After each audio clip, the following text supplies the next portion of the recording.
Bonjour à tous et bienvenue dans ce 12e MOOC de Refining is Exciting dédié à la production de biocarburants durables, à savoir le biojet et le biodiesel, le tout à partir de la biomasse. Avant d'entrer dans le vif du sujet, je vous invite à vous abonner à ma chaîne YouTube et n'hésitez pas à mettre un pouce vers le haut pour m'encourager à continuer de produire des contenus. Et oui, moi aussi, je peux parler comme un YouTuber. Je vous informe également que vous avez un quiz à la fin de chaque vidéo. Le lien est disponible dans la description de la vidéo. Mais revenons dans le monde de l'énergie. Ce MOOC fait écho au MOOC que certains d'entre vous ont déjà vu et qui est déjà disponible sur ma chaîne YouTube depuis 2015. Et oui, 7 ans, ça passe très vite. En guise d'introduction, on peut dire que les émissions de CO2 actuelles liées à l'énergie en 2021 sont de l'ordre de 30 milliards de tonnes par an dans le monde. On sait que l'on doit réduire ces émissions pour les raisons que tout le monde connaît déjà. Mais en même temps, on va tout de même continuer à se déplacer en avion et en voiture. Mais alors comment faire? Une façon de réduire nos émissions est de rouler ou voler à l'aide de biocarburants liquides produits à partir de déchets et résidus, à savoir les biojets et les biodiesels.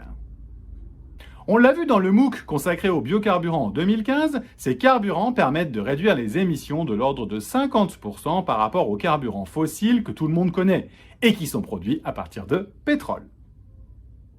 Dans ce MOOC, on va commencer par parler des différentes charges disponibles. Puis on parlera très rapidement de la première filière qui existe déjà aujourd'hui et qui est déjà très mature, à savoir la transestérification. Puis, on parlera de la technologie dite HVO, ou encore appelée EFA, pour produire des biocarburants à partir des charges disponibles issues de la biomasse. Et ce sera le cœur de ce MOOC. Et on finira par une conclusion pour détailler le bilan carbone, ou intensité carbone, de ces procédés. J'espère qu'à la fin de ce MOOC, vous aurez une idée plus claire de la façon dont on produit ces carburants et de la façon dont ils impactent nos émissions de CO2. Vous êtes prêts? Alors, c'est parti! Tout d'abord, parlons des charges que nous offre la nature. Dans ce MOOC, nous allons nous focaliser sur la production de biodiesel et de biojet, et ce sont donc les molécules issues de la biomasse de type chaîne grasse qui vont nous intéresser.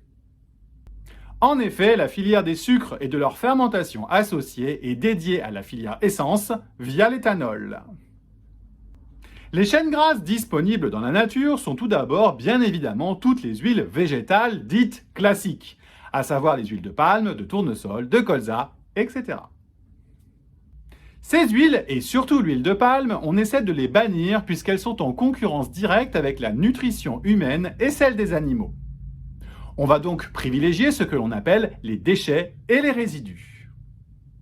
Ces déchets et résidus sont principalement les huiles de friture usagées ainsi que les graisses animales. Mais au fait, ces chaînes grasses, quelles sont leurs formules chimiques ? Dans les faits, ces chaînes grasses sont la plupart du temps majoritairement constituées de triglycérides. Un triglycéride est un ensemble de 3 acides gras liés entre eux par un motif propane.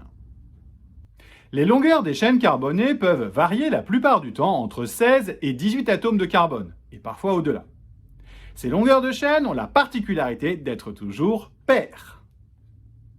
À noter que ces chaînes peuvent également présenter des insaturations. Certaines chaînes n'en présentent pas, comme l'acide palmitique en C16 ou l'acide stéarique en C18. On parle alors de chaînes grasses saturées. Mais certaines chaînes peuvent contenir jusqu'à 2 voire 3 insaturations, comme on le voit à l'écran avec l'acide oléique ou l'acide linoléique. Ainsi, chaque huile est caractérisée par la longueur de chaîne de ses triglycérides ainsi que par le nombre d'insaturations de ces mêmes chaînes. Alors, comment se caractérise chacune de ces charges que l'on va utiliser? Rendez-vous dans la seconde partie de ce MOOC. À bientôt et entre-temps, n'hésitez pas à vous abonner et à répondre au quiz. Le lien est disponible dans la description de la vidéo. À très bientôt pour la seconde partie. Au revoir!